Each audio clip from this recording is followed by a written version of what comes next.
Oh, yeah.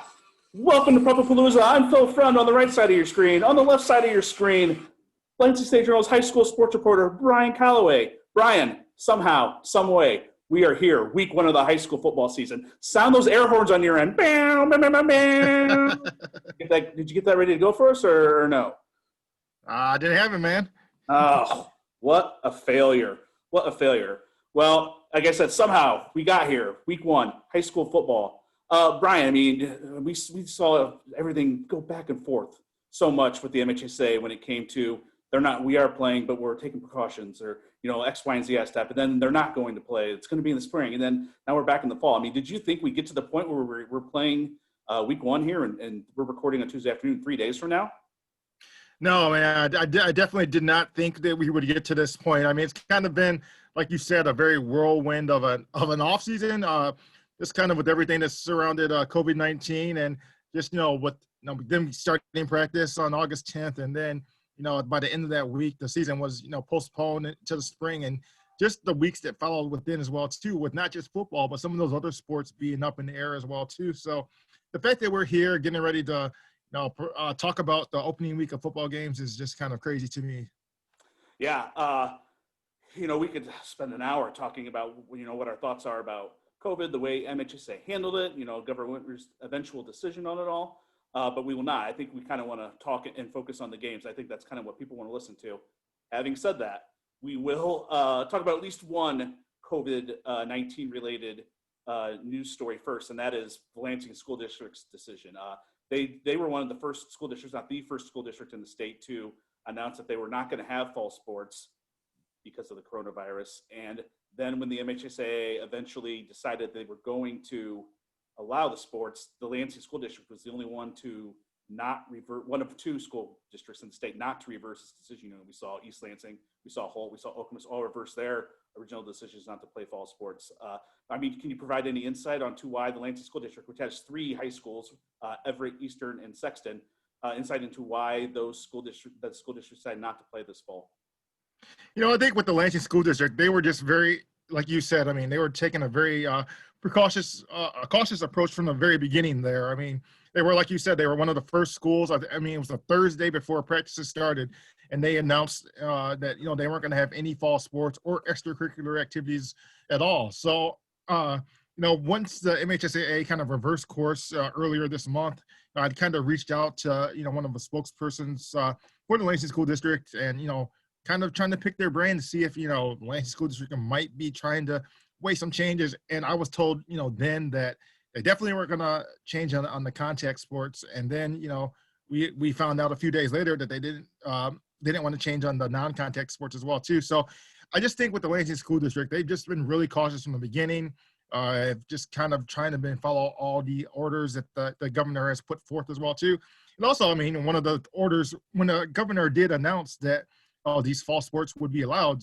Now, they did also come out and say, we don't recommend that, these sports are played as well, too. And I think the Lansing School District just really wanted to follow that guidance and, keep their students and athletes and everyone involved safe. So I think that's just kind of the way that they, kind of approach the situation. I mean, I was surprised that at least that they wouldn't even allow the low-risk sports like, golf or tennis or cross country to take place. I just thought that, I can understand if you wanted to, be cautious and not let the contact sports play, especially since, the governor does not recommend it at this time and the same people on our staff. But, those low risk sports, I mean, that's something where they could have provided opportunities for student athletes to, still engage in some kind of activities. But, I mean, as we've seen, the school district has canceled all of those things and all extracurriculars until November 6th as well. So.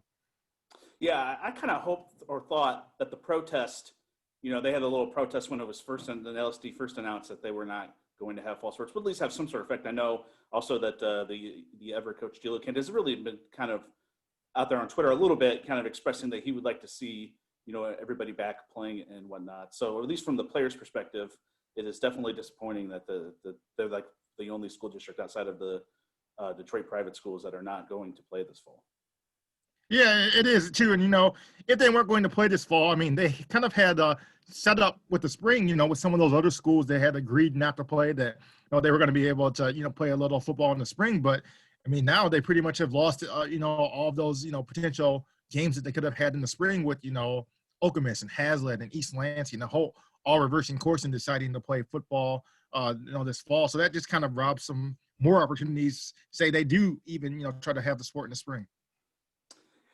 Yeah. So let's kind of move on to football here, and let's talk about week one. We've got any number of storylines that really kind of stand out, and we're gonna pick out three here. The first one is what live football is going to look like in 2020. I think for the most part, it seems like the schools are roughly on the same page in terms of percentage of fans are allowed, precautions and whatnot.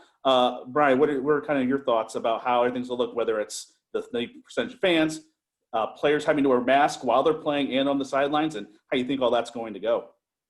Yeah, that's going to be an interesting dynamic, with everyone having to wear masks while they're playing. And that was obviously an order that was issued, last week by Governor Gretchen Whitmer. But just kind of from the playing perspective, I mean, if you think about it, I mean, so much of the summer leading up to the fall, I mean, you have 7-on-7s, and then, once practices start, you have the scrimmages between teams as well, too. None of those things happen this year. So, I think there's so many unknowns that some coaches will have about their teams, especially teams that are pass heavy as well, too. I mean, that they haven't been able to get through those 7-on-7s and kind of see their quarterbacks in competition situations and things like that. I mean, I was out there to practice at East Lansing last week, and, they have two different guys in the running to be a quarterback, and, they're still evaluating those guys. I mean, and usually, those kind of evaluations take place during the summer when you see people in 7-on-7s, and then you go through your scrimmages as well, too. So I think that's going to add an interesting element. I mean, everyone's kind of in the same boat, but it's going to add an interesting element in the early stages of the season, and especially this week where, we're just trying to get a feel for, maybe who some of these people that are going to step into, vacancies at key positions and things like that, because they haven't been able to kind of get that, a glimpse against competition throughout the offseason. So do you think we're just going to see low-scoring games throughout week one here, or what? I don't necessarily think there will be low-scoring games, but I just think there's going to be teams that are going to be rusty. They're not going to be in sync, and I mean, there's just going to be all sorts of kinks that are going to need to be ironed out just because of the fact that this competition hasn't taken place, and they're the being able to scrimmage people and go through tackling and just things like that. I mean, just they haven't taken place, so I think there's going to be things that everyone's going to kind of need to work out, and then obviously you add on top of that. Wearing masks and everything like that as well, too. It's just going to be a week of adjustments in a lot of different phases, I believe. I think the mask thing for football is so weird. It's going to be so tough. It's going to be tough for those kids. I honestly feel that way. I remember thinking as a player, I mean, there is a lot of running and a lot of contact going on there. Now you have to, the contact is why you have to wear the mask in the first place, but now you have to throw a mask on a component, and it's just is a component. And I mean, I guess it's the same for cross-country runners, and it does not seem like an ideal thing to have to do if you're going to play in the first place. I mean, personally, I would say that the players should not. I think the masks are going to be a problem, but I don't. At least the mask when you're actually playing in the game is going to be a problem. Now, if you're on the sideline and you're a fan in the stand, yes, you wear a mask. That's what I want you to do. But I mean, how do you think that's going to affect things? Yeah, I think it could be an interesting element. I mean, and you could.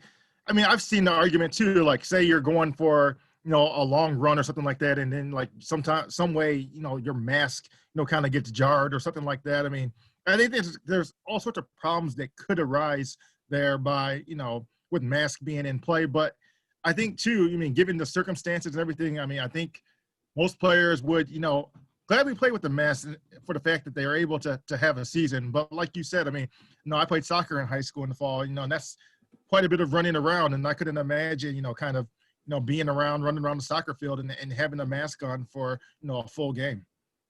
Yeah, well, like many things this Friday, that'll be very interesting to see how all that plays out. Well, let's look at one of the matchups that really kind of stands out on Friday night, and this is Portland versus DeWitt. The shortened season has led to many teams having to kind of adjust their schedules and try to fill in the 6 games that they will get to play. And this matchup was kind of the product of those changes. How are you feeling about Portland and DeWitt? Yeah, these are two teams that both won league titles last year, and obviously Portland has pretty much owned the CAAC White. I think they're going for a 6th straight league championship this year, and obviously, and they joined Lansing Catholic as powers in that CAAC White league. And obviously, DeWitt is a program that it is, and they're on a lengthy league title streak as well too. So I think it's going to be a very good game. And we saw these teams meet in week 2 last year, and that was a game that Portland knocked off DeWitt on their home field as well too. So I think it's just going to be one of those fantastic early season matchups that we get. And these teams were actually supposed to play in week 2 of the season before those first 3 weeks obviously got canceled. But so it's a good thing that they were able to reschedule and find a date to play, and the fact that we get this matchup as well too, because I just think it's good to kind of see 2 of the area's better programs match up against each other. And I guess too, this year it's kind of a unique situation that the playoff wins thing doesn't come into the equation, because obviously with the shortened season and the rules, everybody makes the playoffs as well too. So there's really nothing to lose as far as when you're scheduling for games this year, because everyone's going to have a chance to play in the postseason. Yeah, you kind of hit on this when you were talking, but I really like the fact that we got 2 of the better programs in Greater Lansing deciding that to play this game to kind of start off the season. 2 teams with postseason success. Oh yeah, definitely.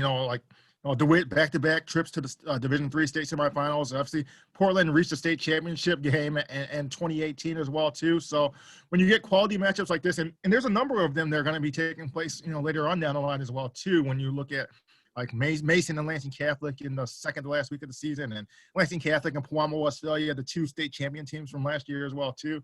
So I just think it's good for high school football in Greater Lansing. I mean, it's unfortunate that a full crowd of spectators won't be able to see games like this, but it's still good that they're taking place. Yeah. All right. Last item here before we move on to the predictions. There really haven't been all that many Division I or FBS prospects in Greater Lansing over the past handful of years or whatnot. But there's 2 on the East Lansing roster in Michigan commit Andrew Anthony, and Michigan State commit Ethan Boyd. And East Lansing really seems to be one of the area's top teams, and a lot of eyes will be on them as they open up against Portage Central on Friday night. Yeah, this is just going to be an interesting team just because they have 2 guys that are top 20 players in the state, and just to see what can unfold for this team. East Lansing is a team that shared the CWAC blue title with DeWitt and Holt last year, and obviously these 2 guys are big pieces to what they want to do, and they're trying to get the ball in Andrew Anthony's hands is going to be one of the keys for East Lansing this year, and he's coming off a season where he set a school record with 9 touchdowns, and I believe 954 receiving yards a year ago as well too. But I mean, they opened the season at Portage Central, which was a Division II playoff qualifier last year. And then they play River Rouge, was the defending Division III state champion as well too.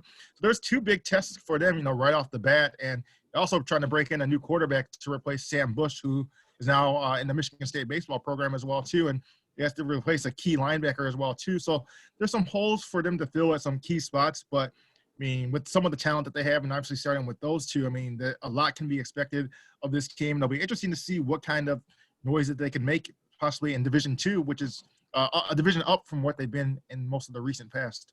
Yeah, like you said, no repercussions for playing a heavy schedule this year. They're already making the playoffs. So another situation where it's good to see that.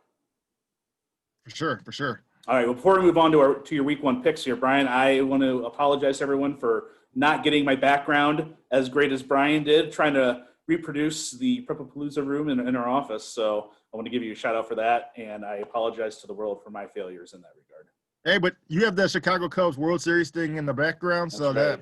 that's pretty cool. I mean, I have the sports thing right there, right behind me as well too. So I mean, that's a cool ad right there. Yeah. So if anybody is looking for a business to break into, framing things, that's the business. That's where you can make an unbelievable amount of money, because those things are expensive, unfortunately, as I learned the hard way.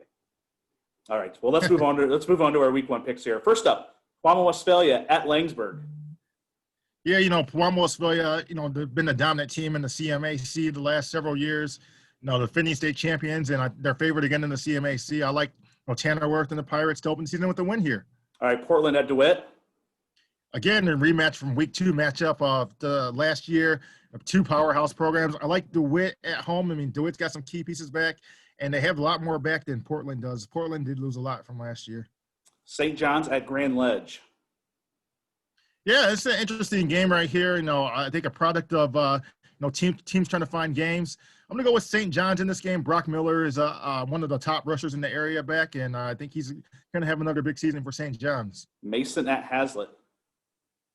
this Hazlitt team is going to have a different look, obviously, with Charlie Otluski, stepping down in the offseason, and then they have 2 interim coaches. But Mason building off first 9-0 season ever.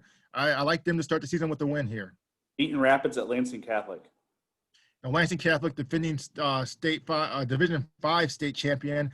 Alex Waters is back for them. They've got Bo Poljan, who's the younger brother of former star Tony Poljan. I'm going to go with the Cougars in this one to open the season with the win.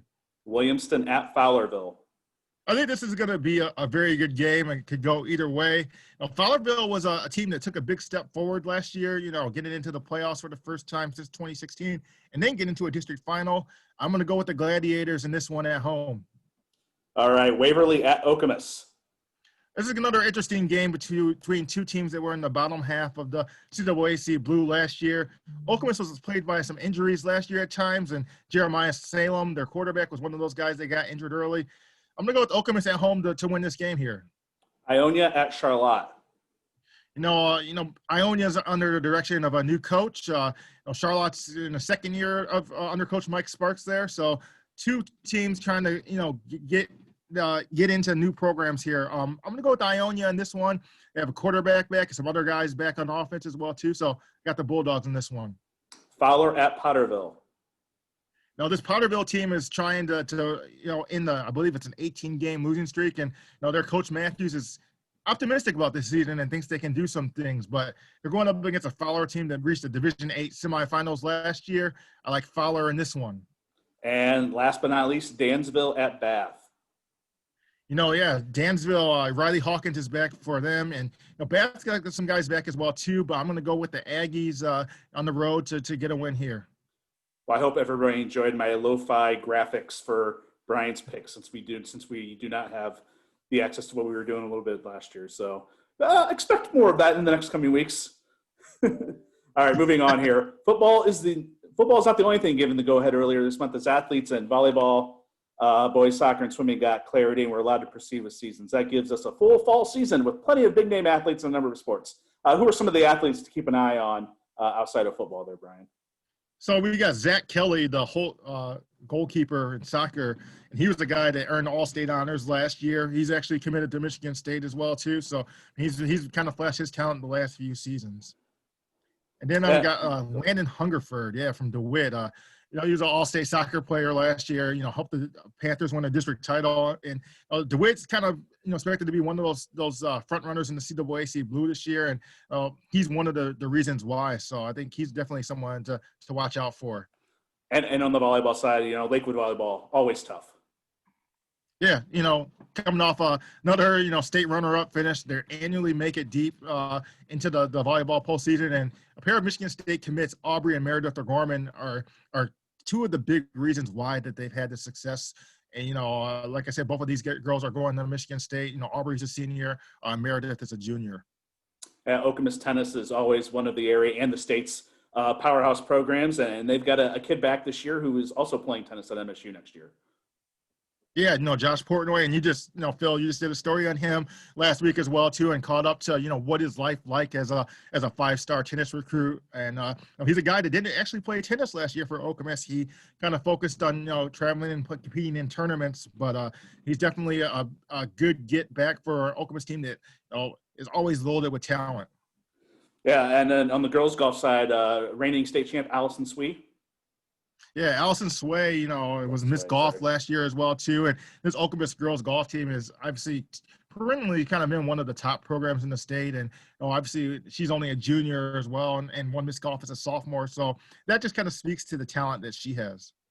And last but not least, in the cross-country side, Riley Tolson from Stockbridge. Yeah, and Riley was the defending Division III state champion, and just kind of one of those top, cross-country runners in the area that's back. And this has annually kind of been a talented area for cross-country, and she seems to be the latest to kind of continue on that trend. I think I say last but not least about 10 times per show, so I gotta work that phrase out of my lexicon here. Hey, it's week one. That's right. We're all like the football players on Friday night working out the rust. We're doing the same thing here on Prepapalooza. Any final thoughts on everything, Brian, before we sign off for the week? I think that's it. It's just good to be back and filming, and regardless that we're in our home studios. It's just good to be actually talking about sports again. Yes, home studios. Yes, big time setup here. All right, that wraps up this week's show. You can follow us on Twitter at Phil_friend, at Brian Calloway, and at LSJ Sports, and check out our Instagram page at Lansing State Journal Sports, all one word. Please consider subscribing at lsj.com/subscribe, where our current offer is 99 cents per month of unlimited digital access for 3 months. That includes all of our high school sports content, our catching up series, and other special features. Thanks for watching. Oh, I think the people watching this are gonna get the end of this when I hit stop recording.